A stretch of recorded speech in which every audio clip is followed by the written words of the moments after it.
Muito obrigado por la invitación para estar aquí el día de hoy, para volver aquí a la Universidad de Campinas, que ha sido siempre una referencia en los debates económicos de América Latina. Y bueno, me han pedido que hable sobre ese tema, que en realidad ha sido uno de mis principales temas de investigación. Al final tengo la publicidad de mi libro.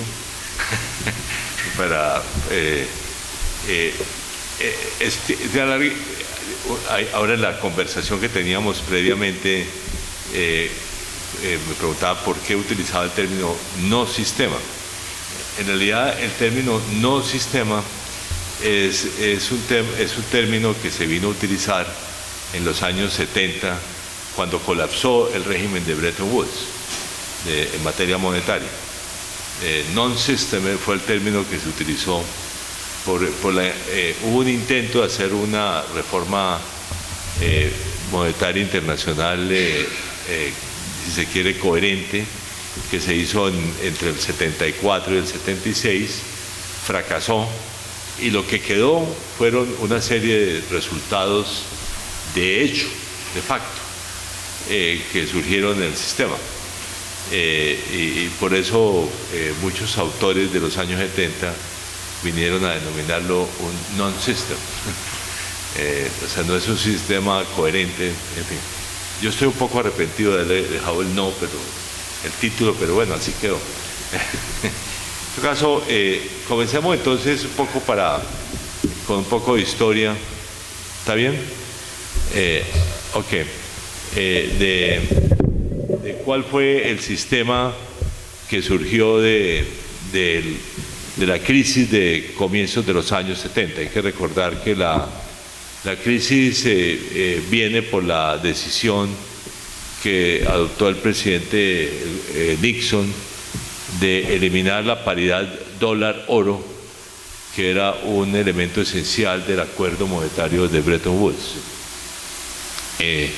Estados Unidos entonces abandona eso y comienza un proceso de crisis que va a durar varios años y que finalmente da como resultado una serie de resultados de esto que, como repito, se vino a llamar en los años 70 un no sistema. ¿Cuáles son los elementos? El primero de ellos es el uso del dólar fiduciario como la moneda internacional dominante. Y quiere decir, es una moneda, vamos a ver, que tiene una moneda inestable como las otras monedas, no tiene esa característica que le dio la estabilidad a partir de Bretton Woods, que fue la paridad fija con el oro, que desapareció en 1971. Segundo, no hay un régimen cambiario internacional. En el régimen de Bretton Woods había paridades fijas de las monedas que se podían reajustar, pero por otra paridad fija. En el sistema que se desarrolló, cualquier país puede escoger el régimen cambiario que quiere. Paridad fija, canasta de monedas, flotación, flexibilidad administrada, o sea, cualquier sistema de cambios. Y la única condición que se acordó en el acuerdo correspondiente que se aprobó en Jamaica en 1976 fue que los países no podían manipular sus monedas. El problema básico es que nunca se ha definido qué es manipular una moneda. Entonces, en efecto, es un concepto abstracto. De hecho, el único país que ha tenido alguna acción por manipulación de otras monedas es Estados Unidos contra el renminbi chino, pero nada más, o sea, no, sin ningún sentido real, no voy a entrar en ese tema. El tercer acuerdo, digamos, es que los países pueden seguir regulando los flujos de capital. Hay que recordar que en Bretton Woods hubo un acuerdo para eliminar los controles a las operaciones corrientes lo que se llama el artículo 8 del Fondo Monetario. O sea, los países que son miembros del fondo, en principio no pueden obstaculizar los pagos corrientes, pero al mismo tiempo quedamos con total libertad para controlar capitales. Eso ha habido mucha discusión a lo largo del tiempo, pero en principio el Fondo Monetario permite controlar capitales como los países deseen. En la práctica, sin embargo, ha habido una liberalización del mercado de capitales. En una forma u otra, los países han venido adoptando una liberalización, pero cualquiera puede desmontar en cualquier momento esas normas de liberalización y volver a adoptar controles de capitales. Y además todavía subsisten muchos controles, vamos a verlo gráficamente. El cuarto principio es el Fondo Monetario sigue dando créditos de emergencia, créditos de balanza de pagos en las crisis, y esos créditos se vuelven de montos mucho más grandes para poder financiar básicamente crisis en los mercados de capitales. Nuevamente, eso es un cambio radical con el acuerdo de Bretton Woods, porque en el acuerdo de Bretton Woods estaba estrictamente prohibido que el fondo diera recursos para financiar salidas de capitales. ¿Sí? Era para, digamos, déficit en cuenta corriente. ¿Okay? Eso fue, digamos, un tema importante. Eso en la práctica ya se venía regulando, pero hoy en día nadie habla, cuando hay un crédito del Fondo Monetario, si el origen del problema es la cuenta corriente o la cuenta de capitales. De hecho, aquí ustedes tienen un vecino, Argentina, que ha recibido uno de los créditos más grandes de la historia del Fondo Monetario, y donde prácticamente el crédito del Fondo Monetario vino a financiar una salida de capitales. O sea, Argentina usó 44.000 millones de dólares y la salida de capitales fue de unos 50.000 millones de dólares. De hecho, en estos días yo saqué una columna de opinión exactamente sobre el tema de la deuda argentina, en que uno de los hechos que resaltaba era exactamente eso.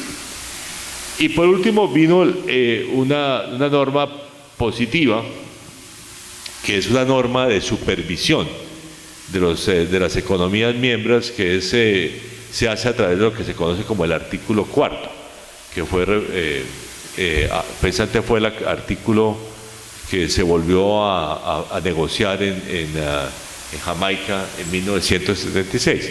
Entonces todos los países tenemos la obligación de aceptar la supervisión que hace el fondo a través de las normas del artículo 4.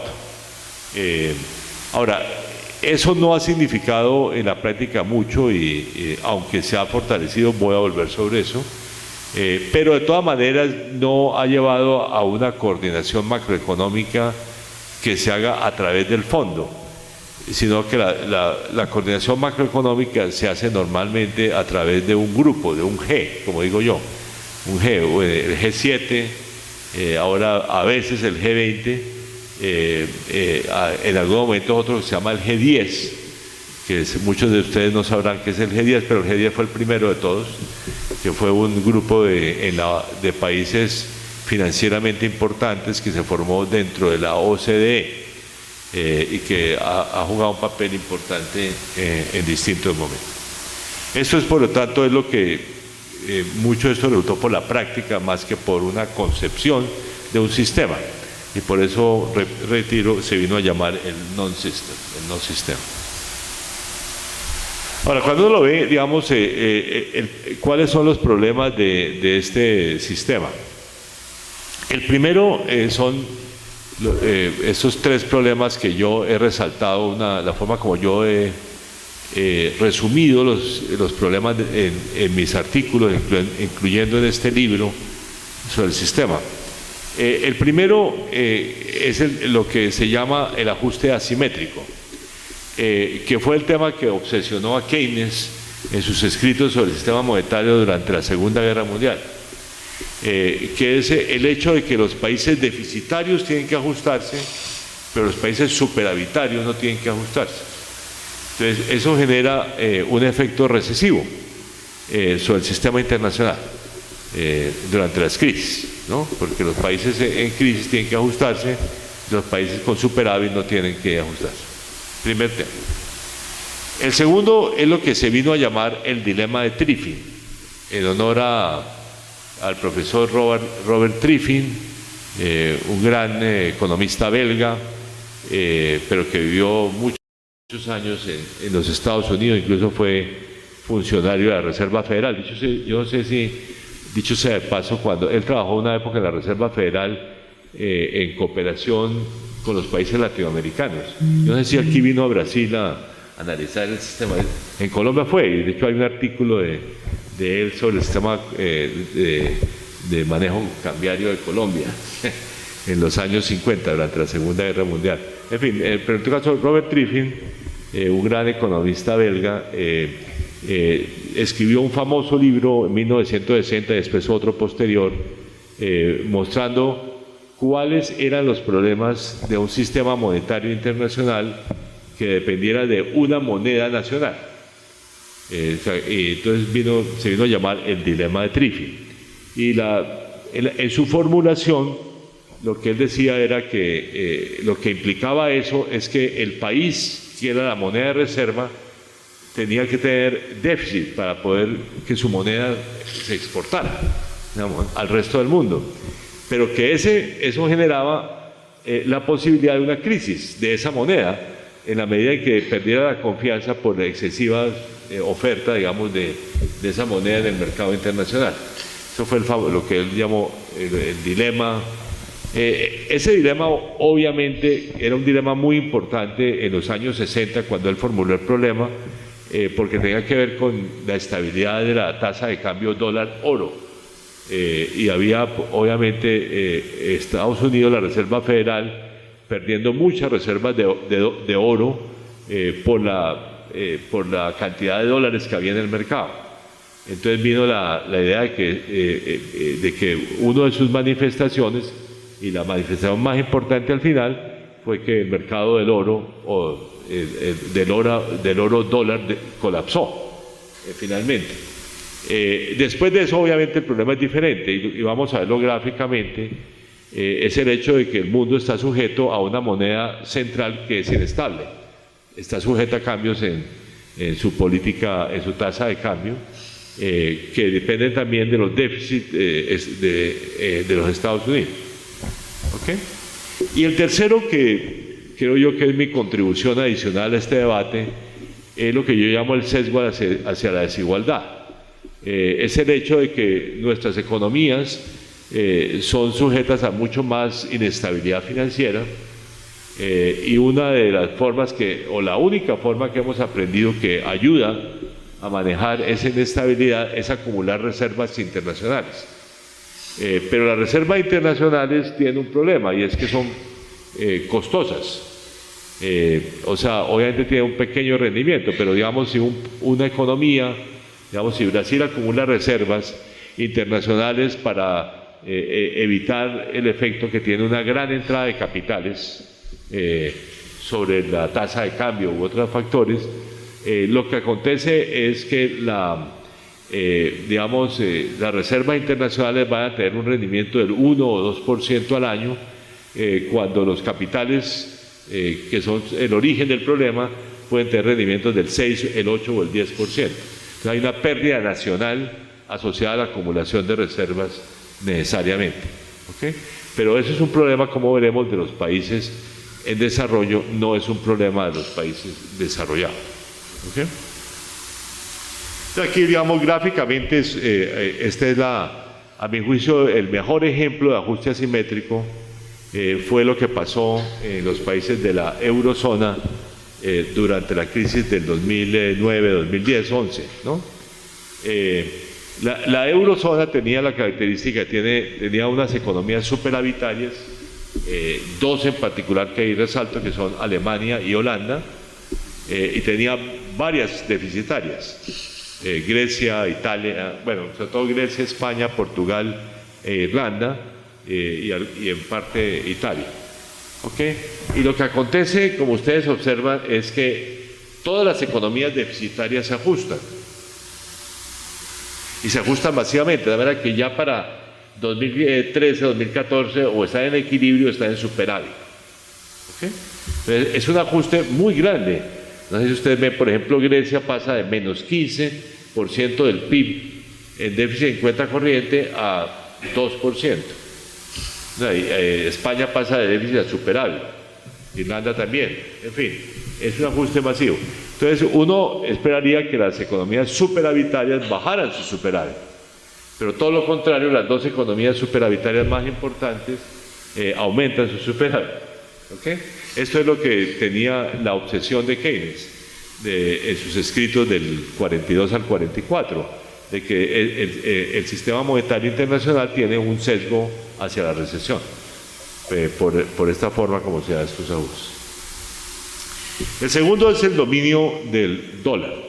Esta gráfica muestra en los últimos trimestres, pero esto se puede hacer desde 1999 en particular, cuando comienza el euro, y tiene más o menos esta composición las reservas internacionales. O sea, un poco más del 60% en dólares, un 20% en euros, y después una gran colección de monedas que tienen una importancia menor. El yen, el franco suizo, la libra esterlina, en fin. Y pues la única que está en la parte de arriba, pero es el renminbi, que es la única nueva moneda, pero todavía con una participación pequeñísima, digamos, dentro de las reservas internacionales. Entonces, si ustedes hacen los datos, desafortunadamente, sobre pagos en monedas no son tan confiables, pero todos muestran que el dólar es aún más dominante que en reservas, que el dólar puede estar representando 70 u 80% de los pagos internacionales. Entonces, eso hace que el mundo pues dependa de la inestabilidad del dólar. Este es un gráfico que muestra desde 1980, en rojo la tasa de cambio real del dólar. Dicho sea especificado como lo hacemos en América Latina. O sea, una baja es una devaluación, una alza es una apreciación, no como lo hace el Fondo Monetario, que es al revés, ¿no? Y eso para mostrar que hay una relación, no demasiado estrecha, pero hay una relación con el déficit en cuenta corriente de Estados Unidos, que está en azul. En otras palabras, digamos, hay una asociación entre los déficits externos de los Estados Unidos y la evolución de su moneda. ¿Bien? O sea, esto el mundo, en otras palabras, tiene en el centro del sistema monetario una moneda que es inestable. Y por último tenemos el tema de la autoprotección o el autoseguro que representan las reservas internacionales. Entonces, si vamos allí a los años 80, que son los primeros años, casi todos los grupos de países tenían una reserva internacional pequeñas. Digamos, estamos hablando del 3-5% del Producto Interno Bruto como reservas. Y a raíz de las crisis, la crisis latinoamericana, la deuda y la crisis asiática en particular, los países en desarrollo aprendimos que había que acumular reservas como protección.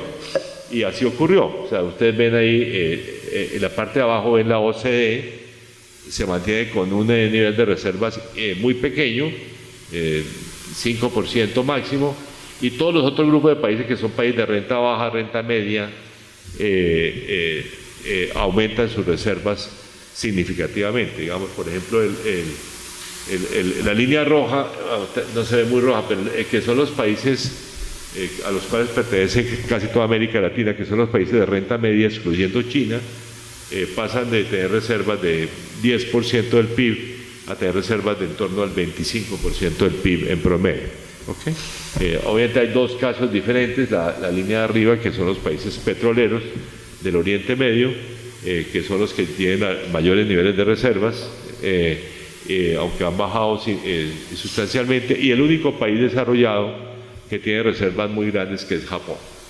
Pero tiene su propia historia, que no voy a entrar. Entonces, esto muestra las tres dimensiones de lo que digo, el problema del sistema mundial. El segundo tema importante que surge de los años 70 es que el fondo se convierte en lo que yo he llamado una institución norte-sur. El fondo no fue diseñado para ser una institución norte-sur, fue diseñado para darle préstamos a los países que tuvieran problemas de balanza de pagos.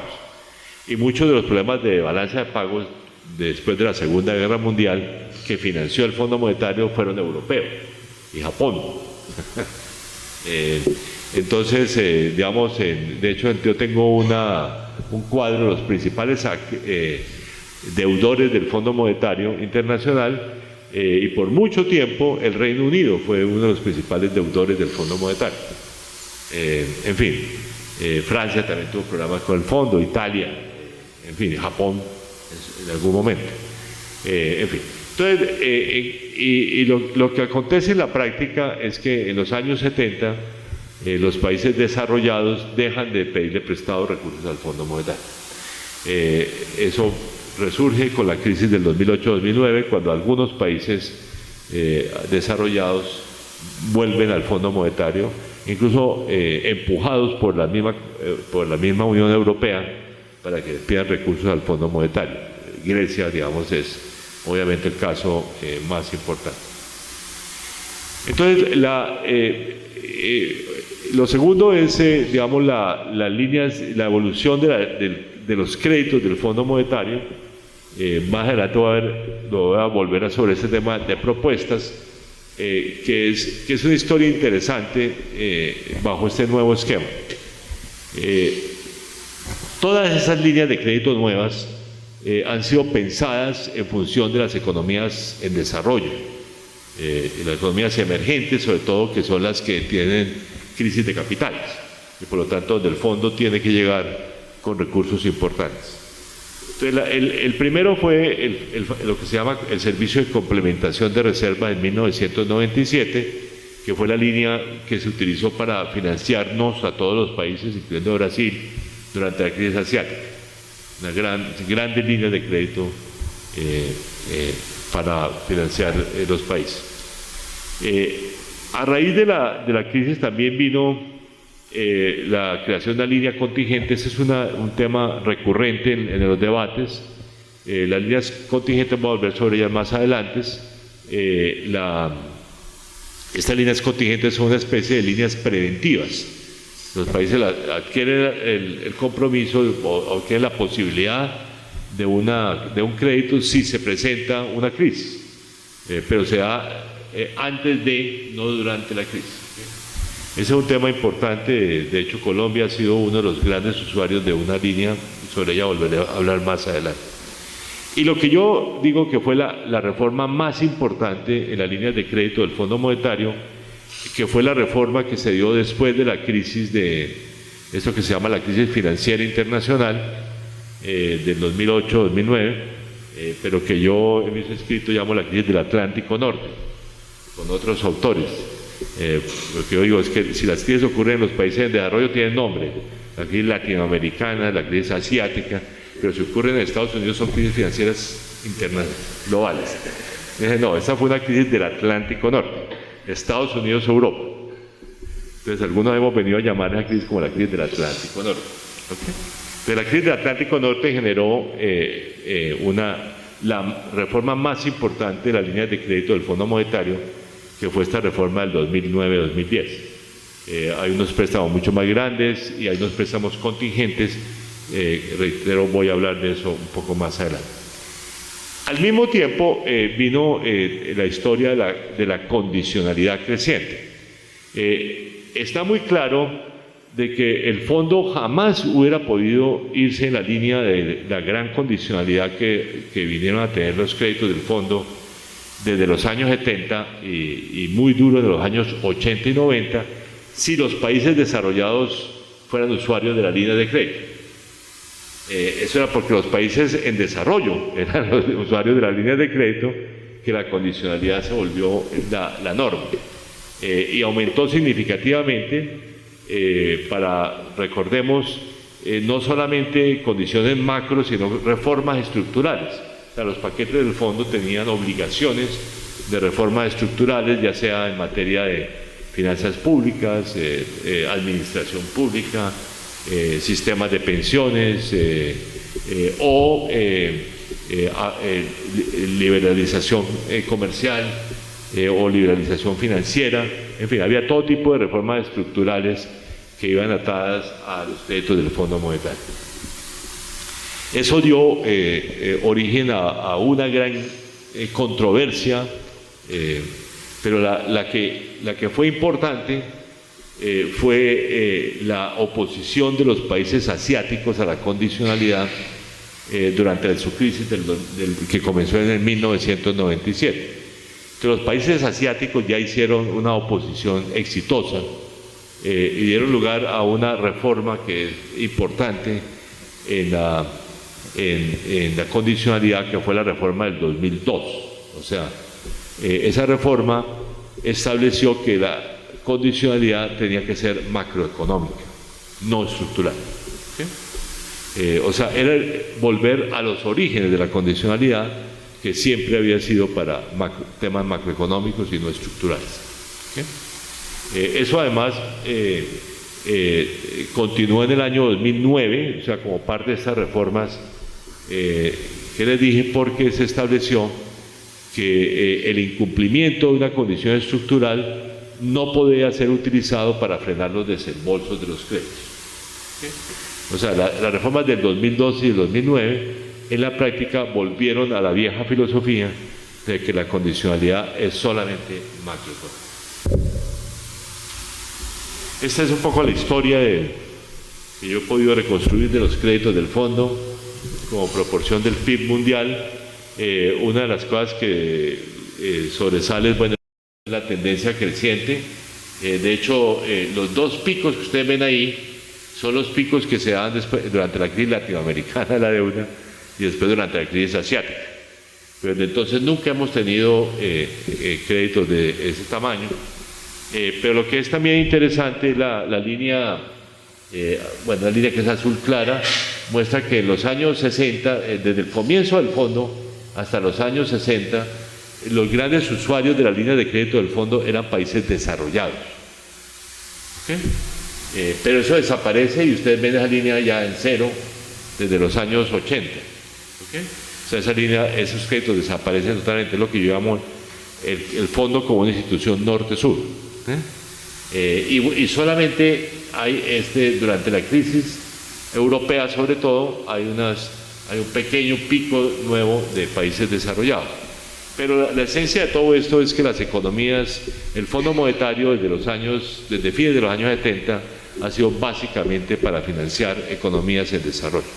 ¿Okay? Y solamente este pico corto, digamos, durante la crisis reciente.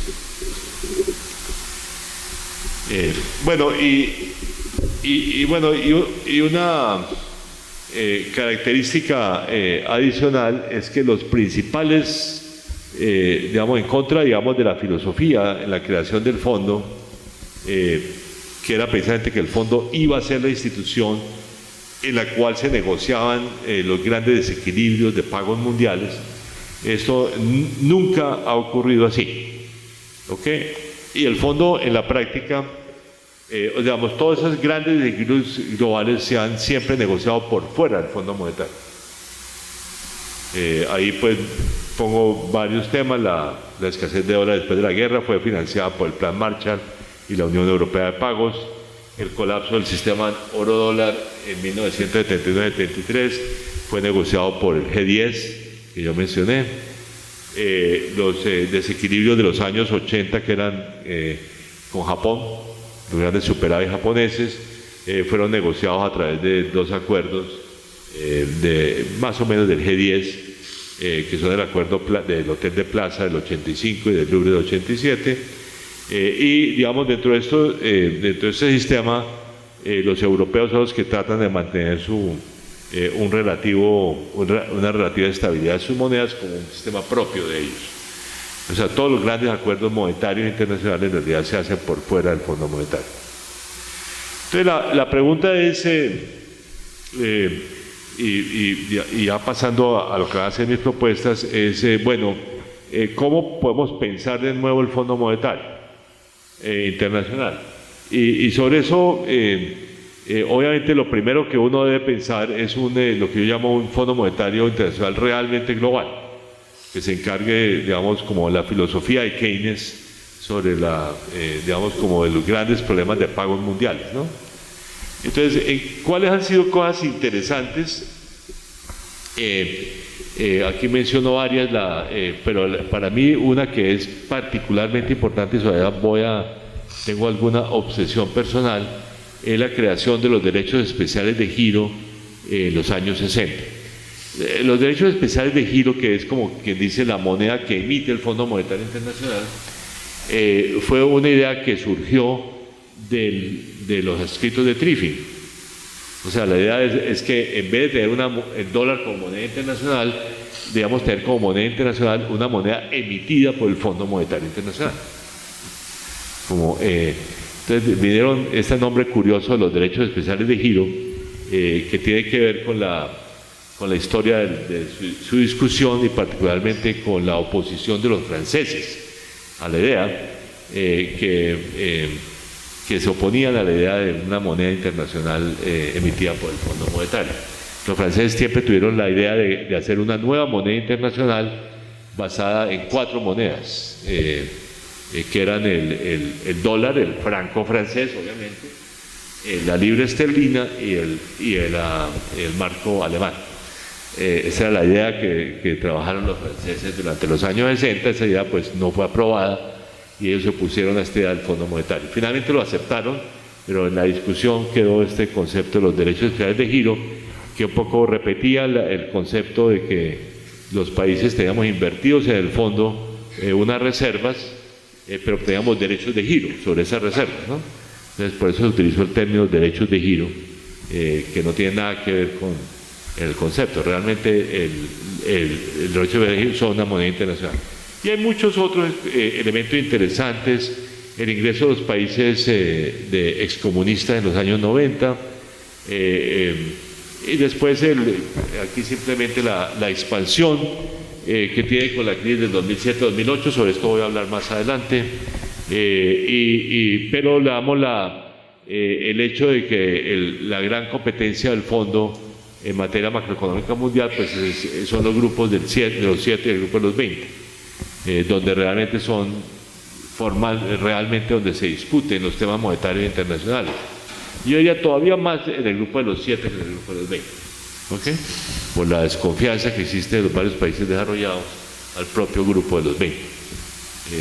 Entonces ahora, el Fondo Monetario, sin embargo, es el que administra la coordinación macroeconómica del grupo de los 20, digamos, aunque no la negocia.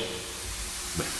Entonces, la agenda de reformas, yo tengo básicamente 4 áreas en las cuales en mi libro hago propuestas de reforma. La primera es un nuevo sistema mundial de reservas, que sea un poco menos dependiente del dólar, básicamente. La segunda es sobre la cual voy a hablar muy poco, es una mayor negociación de los problemas macroeconómicos mundiales en el propio Fondo Monetario, como se concibió históricamente, y con un sistema cambiario que sea más útil para corregir los desequilibrios mundiales de pago. Pero el tercero y el cuarto, que son los que le voy a dedicar tal vez más tiempo, bueno, al primero también le voy a dedicar un tiempo, es cómo mejoramos la prevención y manejo de crisis, para lo cual me voy a referir primero a la regulación de los flujos de capital, al tema de la nueva línea de financiamiento del fondo, y al tema de un mecanismo de renegociación de deudas soberanas que no existe en el sistema internacional. ¿Okay? Y el cuarto es los temas de gobernabilidad del sistema monetario internacional. Entonces, sobre el sistema mundial de reservas, uno podría decir que hay dos propuestas, yo originalmente las escribía como alternativas, pero en realidad cada día pienso más que son complementarias. Una es realmente volver a la filosofía de los años 70 de que el mundo se maneje con varias monedas, no con el dólar solamente, multimonedas. Ese sería un sistema que tendría varias ventajas, por ejemplo, tiene ciertamente mucho más ventajas desde el punto de vista de diversificación del sistema para nosotros, pero tiene también un problema adicional y es la posibilidad de crisis. De que, digamos, si hay una moneda que es importante y pierde confianza el mundo en ella, ¿cómo se maneja la crisis de una moneda de reserva? ¿Okay? Ese es un tema, digamos, adicional que habría que pensar. Y lo segundo es un sistema basado en derechos especiales de giro. Entonces yo sobre esa materia, pues básicamente he venido escribiendo varios artículos, incluso el año pasado esta revista del Fondo Financial Development me pidió un artículo sobre este tema para que ustedes lo lean. Está en el número de diciembre de esa revista Financial Development sobre los derechos especiales de giro. Digamos, la idea es que haya un sistema que realmente convierta los derechos especiales de giro en lo que fueron pensados, o sea, en la moneda central del Fondo Monetario, y que todas las operaciones del Fondo Monetario se hagan con emisiones de derechos especiales de giro. En otras palabras, que en ese aspecto funcione como cualquier banco central, ¿okay? Como especie de banco central del mundo, ¿no es cierto? Los bancos centrales, ¿cómo financian? Se financian emitiendo dinero, así se financian, o sea, funcionan los bancos centrales. Entonces lo mismo, digamos, un banco central moderno que hace eso, pues un fondo monetario moderno debería financiarse con la emisión de sus propias monedas, que serían los derechos especiales de giro, o cambiémosle el nombre por uno más bonito, si se quiere. ¿Okay? Entonces, los derechos especiales de giro hoy en día funcionan como una especie de línea de crédito incondicional. O sea, los países nos entregan los derechos especiales de giro que podemos utilizar cuando querramos. Había unas limitaciones inicialmente que fueron eliminadas rápidamente, entonces es una especie de línea de crédito incondicional. ¿Okay? Y es línea de crédito porque si usamos los derechos especiales de giro tenemos que pagarle unos intereses al Fondo Monetario. O sea, formalmente los derechos especiales de giro son un activo y un pasivo. O sea, es un activo de los países, pero un pasivo con el Fondo Monetario. Entonces, si los utilizamos, el activo disminuye, el pasivo sigue allí. Entonces, el Fondo Monetario básicamente paga a los países teóricamente por el activo, pero les cobra por el pasivo, ¿no? Si el activo es igual al pasivo, o sea, en otras palabras, si uno no ha utilizado los derechos especiales de giro, no hay nada, cero, ¿no? Pero si hemos utilizado los derechos especiales de giro, tenemos un costo. ¿Okay? Entonces, por eso es una línea de crédito. Los criterios para asignaciones que se han definido son necesidades de largo plazo, de carácter global, para complementar la oferta existente de activos de reserva. O sea, la filosofía que ha sido definida en el fondo es que es un activo complementario, ¿okay? a las monedas nacionales que se utilizan como monedas internacionales. Todas las estimaciones los que hemos hecho estimaciones, ahí menciono Bernstein, Kenneth, Ocampo, Stiglitz, Williamson, el propio Fondo Monetario Internacional, han encontrado que uno podría emitir anualmente unos 200.000 millones de dólares de derechos especiales de giro sin ningún problema monetario internacional importante. O sea, de hecho, la demanda adicional de reservas del mundo supera los 200.000 millones de dólares por año, que es como se hacen las estimaciones. Y hay algunos que han dicho que se pueden emitir hasta 400.000, o sea, hasta el doble. Y uno podría hacer un vínculo de desarrollo, que ese es un debate viejo, de hecho de los años 60, y es que en la asignación de los derechos especiales de giro hoy en día solamente cuentan las cuotas en el Fondo Monetario. O sea, nos dan derechos especiales de giro proporcional a las cuotas. Uno podría pensar en un segundo criterio que fuera la demanda de reservas, que es para corregir la asimetría que mencioné. Entonces, que digamos haya dos criterios, cuota y demanda de reservas. Hay discusión, digamos, sobre esa materia en el literato. Esta es la historia de las asignaciones. En realidad ha habido históricamente, en realidad ha habido 4 asignaciones, pero una de ellas solamente se hizo efectiva en el 2009. Entonces aquí pongo las 3 asignaciones, 1970-72, cuando fueron creados, 1979-81 y el 2009. O sea, una de las cosas interesantes es que con la crisis del Atlántico Norte, uno de los acuerdos fue que había que emitir derechos especiales de giro. O sea, se dieron cuenta de que, digamos, aparte de lo que hacen los bancos centrales nacionales, también había una cosa interesante de utilizar el Fondo Monetario. Ahora, los temas problemáticos es que aunque ha venido bajando, los países de altos ingresos de la OCDE han seguido teniendo la mayor parte de las asignaciones. Y como ellos no tienen esa demanda de reservas, realmente, digamos, esos activos permanecen totalmente congelados, inutilizados, ¿no? Hay algunos países que tienen una política explícita de acumulación de derechos especiales de giro, el más importante es Japón, pero, digamos, hay otros que no compran derechos especiales de giro. Ahora, los países de renta media, a los cuales pertenecemos, han tenido una participación creciente. Hemos pasado del 16 a casi el 30%, mucho de ello por China. Los de renta baja, todo lo contrario, han tenido una baja en su participación porque han perdido cuotas en términos relativos en el Fondo Monetario Internacional. Y esta es la historia de uso de la línea. Es un mercado que es, como yo digo ahí, pequeño pero activo. Es pequeño por los montos, porque no hay demasiados derechos especiales de giro, pero en realidad después de cada asignación hay un aumento del uso de los derechos. No tengo ahí como proporción de los derechos emitidos, pero esos montos que ustedes ven ahí de 10.000 millones de euros de derechos especiales de giro correspondían a un 60% de los derechos que habían sido asignados, o sea, era una proporción alta, se utilizaba. Más aún, los países desarrollados utilizaban sus derechos especiales de giro. Por ejemplo, Estados Unidos utilizó en algún momento sus derechos especiales de giro. En fin. Y después viene lo que pasó después de la gran emisión, que fue una utilización mayor que llegó a casi 30.000 millones llegó casi a 35.000 millones de derechos especiales de giro, que debe ser como unos 45.000 millones de dólares. ¿Okay? O sea, no es una cosa grande, pero es significativa en términos. Esto demuestra además que es un mercado interesante, o sea, es un mercado interno del Fondo Monetario. Es unos países vendiéndose a otros. Bueno, a ustedes, a Brasil les pagó Venezuela unas deudas con derechos especiales de giro, por ejemplo. Ese es uno de los mecanismos de uso, digamos, de los derechos especiales de giro.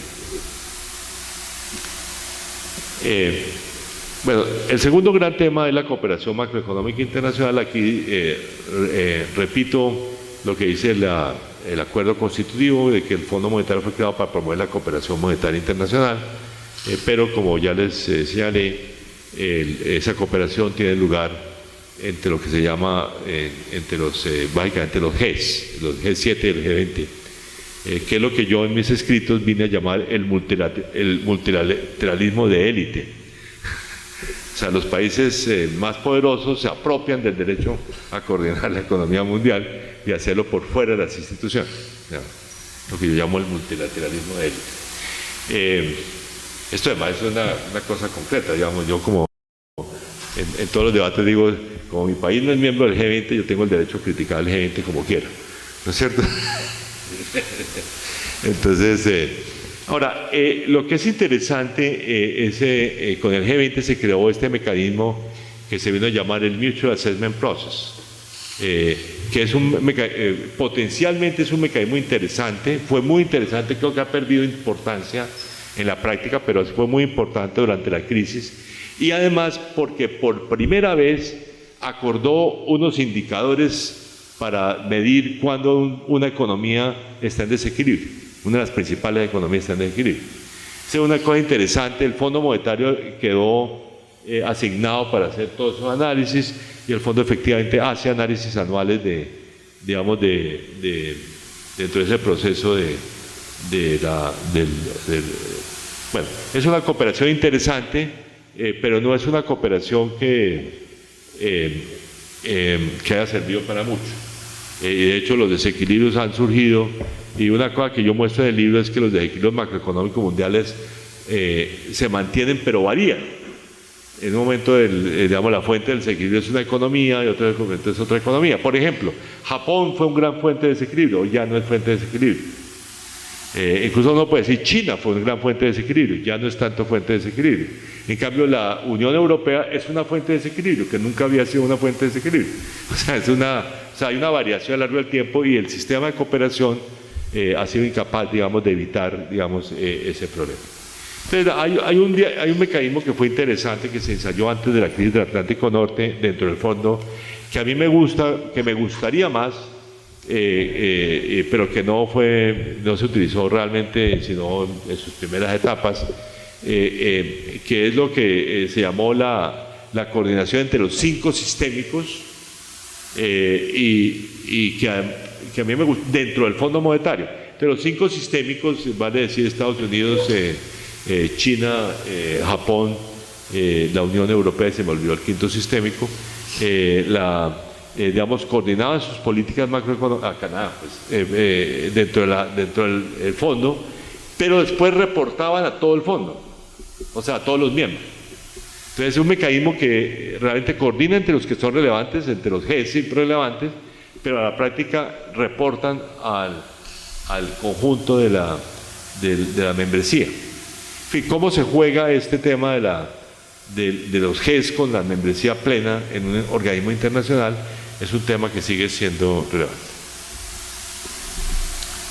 Bueno, el sistema esto ya en realidad, ya mencioné el tema del sistema cambiario, que no es un sistema cambiario, no contribuye a la corrección de los desequilibrios mundiales. Esto ya está bastante demostrado en la práctica. O sea, las tasas de cambio a veces van en dirección contraria a la corrección de los desequilibrios. Y bueno, uno podría pensar en un sistema alternativo que se ha venido discutiendo desde los años 70, que es un sistema de indicadores para guiar al mercado, para que el propio Fondo Monetario, con el acuerdo de los países, guiara al mercado y a los propios países a ver dónde mover sus tasas de cambio, que sería un sistema de indicadores indicativos, ¿no? Como digo, el Mutual Assessment Process del G20 por lo menos propone por primera vez, y uno podría utilizar esa familia de indicadores para eso. Después vienen los 3 temas de prevención y manejo de crisis. El tema de prevención de crisis, que es el papel de las regulaciones a los flujos de capital. Ese es un tema, pues, que ha sido históricamente importante.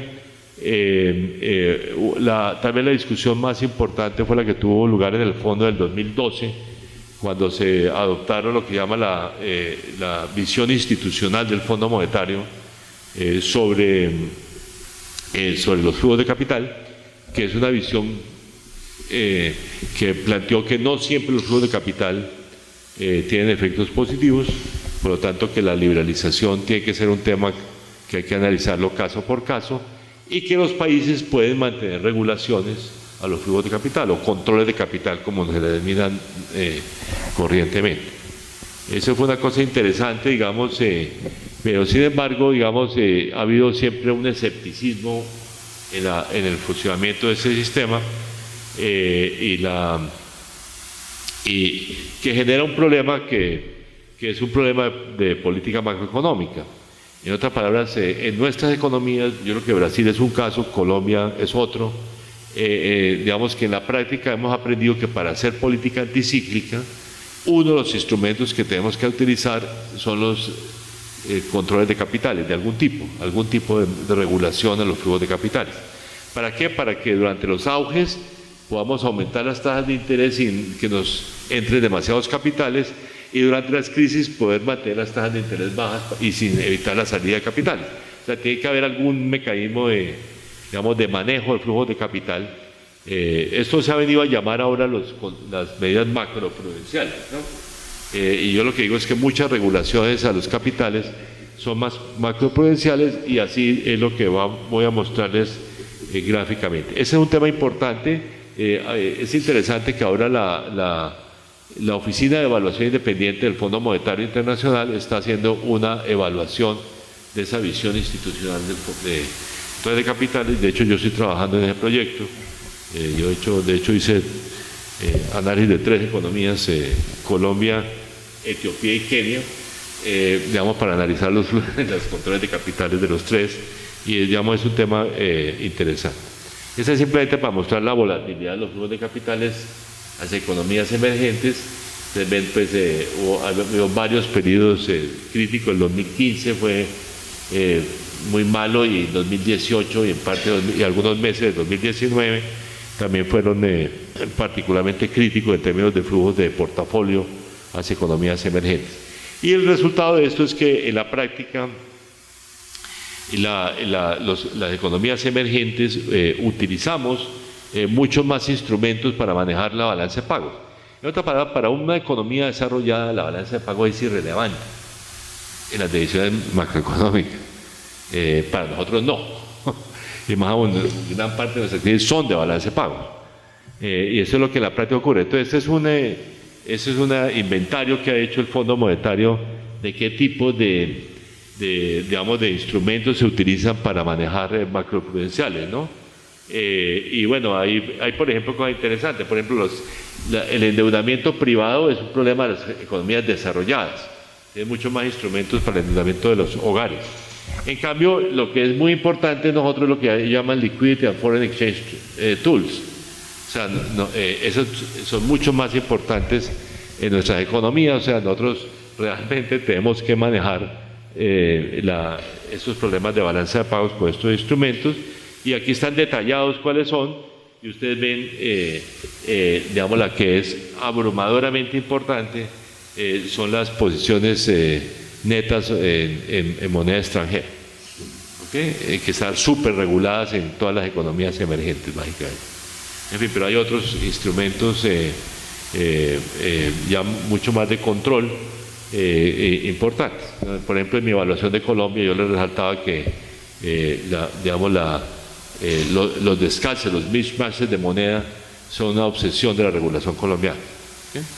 Por ejemplo, eso es que, digamos, pertenece, digamos, a esta última familia. Es una verdadera obsesión de nuestra regulación.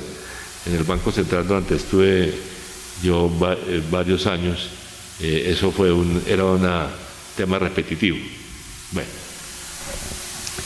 El segundo es el financiamiento del Fondo Monetario, y sobre eso pues ya mencioné las mejoras que hubo en el 2009-2010, incluyendo en materia de condicionalidad, pero se necesitan unas nuevas líneas, y a mí me parece que la discusión más interesante es poner más líneas preventivas, ¿okay?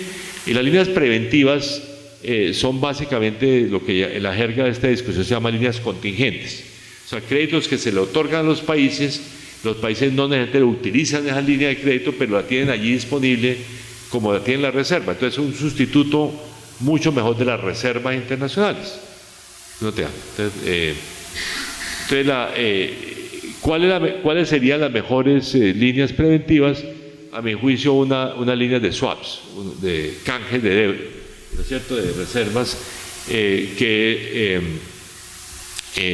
de hecho fue la propuesta que presentaron los técnicos del Fondo Monetario en el 2017, no fue aprobada, y en el grupo de alto nivel, o el Eminence Group, como se le llamó, del grupo de los 20, también hizo la misma propuesta, es decir, hacer un sistema mundial de swaps.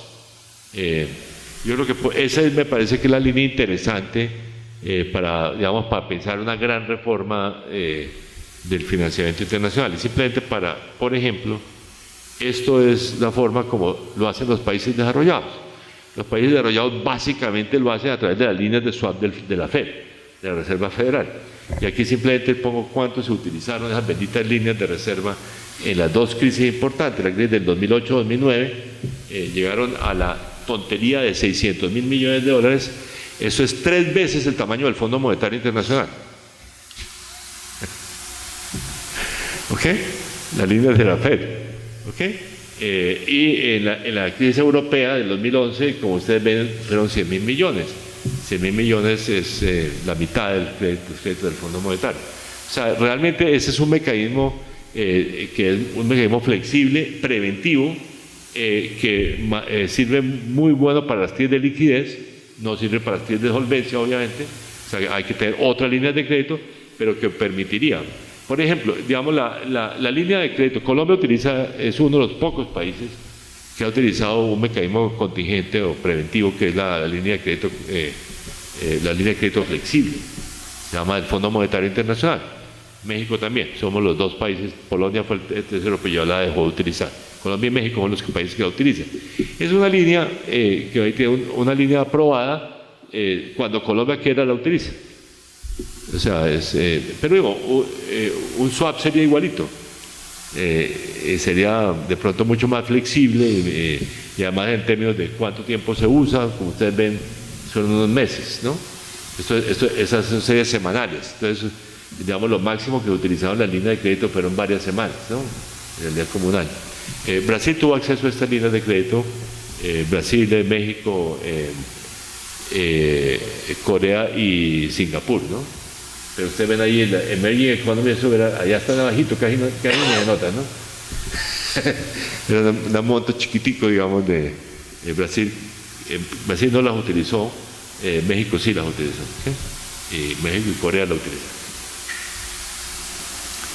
Y lo que falta también de tercer mecanismo es un mecanismo de renegociación de deudas.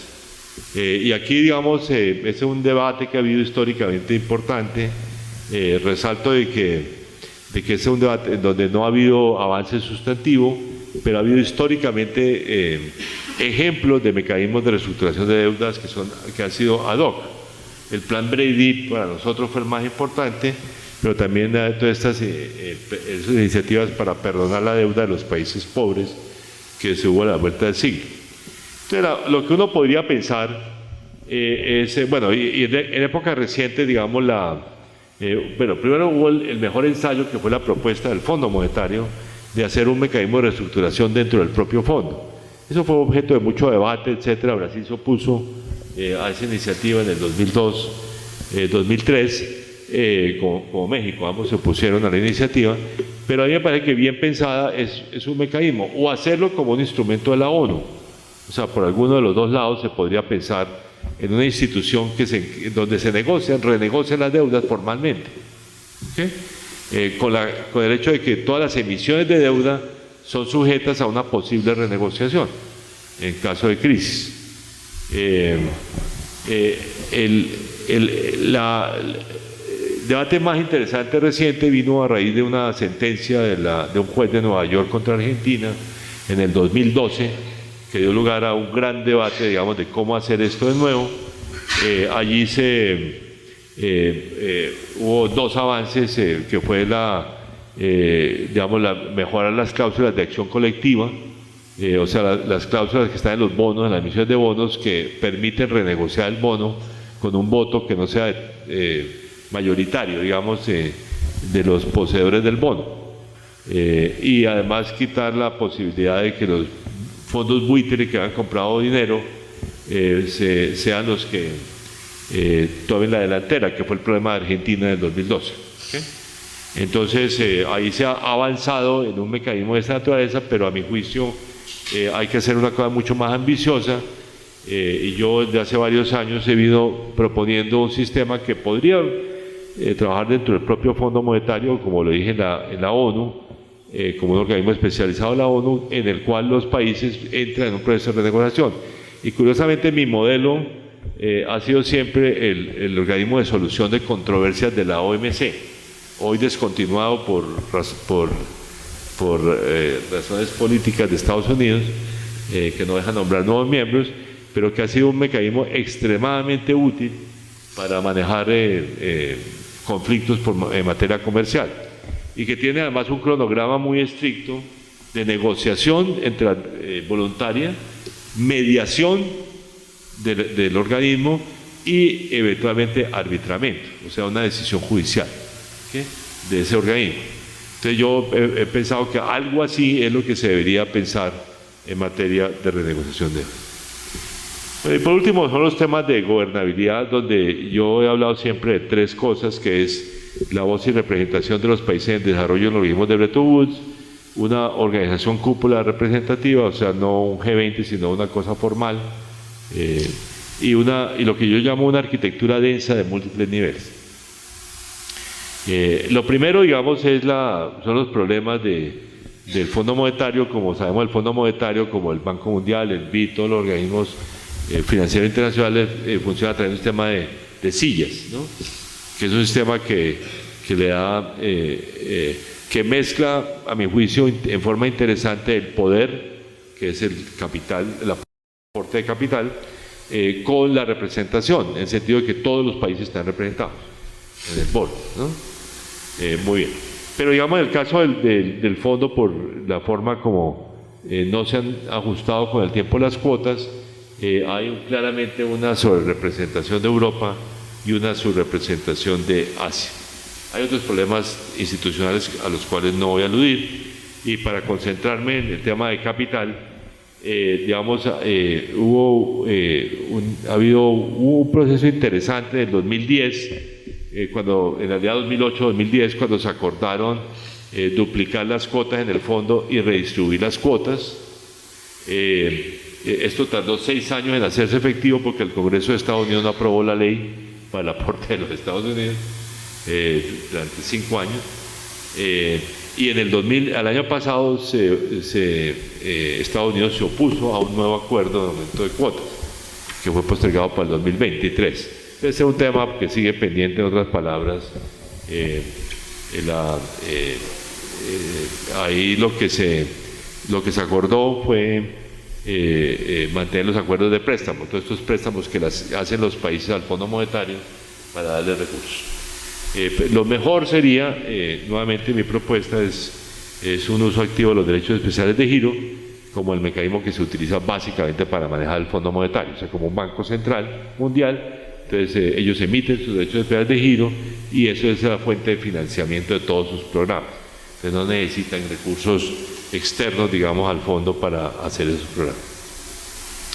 Y esta fue pues la reforma de cuotas del 2008-2010. Como digo, ahí los que perdieron fueron Europa G10, o sea, los países europeos que son miembros del G10, y los que ganaron fueron los países en desarrollo, notablemente China, y lo que yo llamo otros ganadores, entre los cuales está Brasil, México, Corea, en fin, que ganaron cuota en la reforma. Y en poder de voto se mejoró más, básicamente porque hay un mecanismo adicional que es un país, un voto, con lo cual se define parte del voto. En el Fondo Monetario el monto de esos votos estaba congelado desde el comienzo del fondo y se aumentaron en el 2010, y eso hizo que mientras que, digamos, la cuota de los países en desarrollo aumentó 3.9%, el poder de voto aumentó 5.3%, o sea, un poquitico más, pero sobre todo los países de renta baja en realidad perdieron cuota, pero ganaron votos. ¿Okay? Gracias a esa reforma. Una organización cúpula representativa, eso tiene que ver un poco con lo que ya les he hablado, del G10, perdón, el G10, el G7 o el G20, como el multilateralismo de élite y la necesidad de cambiarlo por un sistema representativo, que sería básicamente un organismo de esos, pero dentro del sistema. O sea, en otras palabras, que le respondiera a la totalidad de los miembros. En fin, si quieren las preguntas puedo ahondar en mis ideas, pero esta es una propuesta, digamos, que se ha hecho. De hecho, hace unos años tengo una propuesta con el profesor Stiglitz exactamente sobre cómo hacer esto en el sistema internacional. Y finalmente está lo que yo llamo la arquitectura de múltiples niveles. Y para mí, ese sistema de cooperación tiene que ser un sistema en el cual en la práctica haya, aparte de los sistemas mundiales, haya regionales, interregionales, subregionales, o sea, haya una arquitectura densa. Esa arquitectura densa tiene dos ventajas básicas. La primera ventaja es competencia. ¿Okay? O sea, compiten las unas con las otras. Es positivo. Y la segunda ventaja es sentido de pertenencia. Los países más pequeños sienten un sentido de pertenencia a las que están más cerca de ellos. Entonces, mientras que la tiene un sentido de pertenencia muy lejano con respecto a las grandes, a las mundiales. Entonces, como digo yo, por ejemplo, Colombia, con respecto a los bancos multilaterales, tenemos un sentido de pertenencia muy fuerte con la CAF, después con el BID y menos con el Banco Mundial. Porque, digamos, nosotros tenemos un poder de voto fuerte en la CAF, un poco menos, pero importante en el BID y pequeñito en el Banco Mundial, ¿no? Entonces, la arquitectura de múltiples niveles para mí es una cosa interesante. Y para mí el ejemplo son los bancos multilaterales de desarrollo. Entonces yo hice hace unos años esta gráfica que muestra cómo los bancos multilaterales, el Banco Multilateral es el Banco Mundial, los bancos regionales, incluyendo el Banco Europeo de Inversiones, que es el más grande del mundo, pero los bancos, el Banco del BID, el Banco Asiático, el Banco Africano, los interregionales, el Banco Islámico es el más importante, en fin, y hay los bancos subregionales, como la CAF, el Banco Centroamericano de Integración, en fin. Entonces, esto me da el mapa y ahí se muestra cómo el mundo, digamos, está bastante bien servido por los bancos multilaterales de desarrollo, con dos excepciones, curiosamente, que es la más importante es Asia Oriental, es la columnita más pequeña, y por eso yo creo que los chinos descubrieron que ese era un nicho para ellos, que ese era un área subdesarrollada en el mundo de los bancos multilaterales de desarrollo. En fin, curiosamente en América Latina también hay una diferencia importante entre Argentina, Brasil y México con respecto al resto de América Latina. Claro que Argentina, Brasil y México también han sido usuarios pequeños de esto. Mire, mi punto es que el espacio de las instituciones regionales en materia monetaria es un espacio semivacío, a diferencia de lo que ocurre en los bancos multilaterales de desarrollo. Entonces, es un área en la cual se debe invertir para construir una arquitectura más densa en el sistema monetario internacional.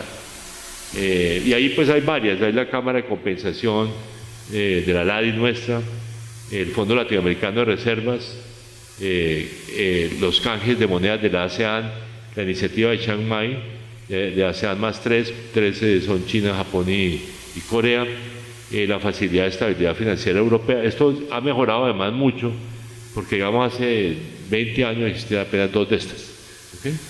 En fin, pero de todas maneras es un mundo muy pequeño. Yo diría que existen muchas posibilidades del Fondo Latinoamericano de Reservas, salvo que sigue siendo muy pequeño y solamente tiene 8 miembros.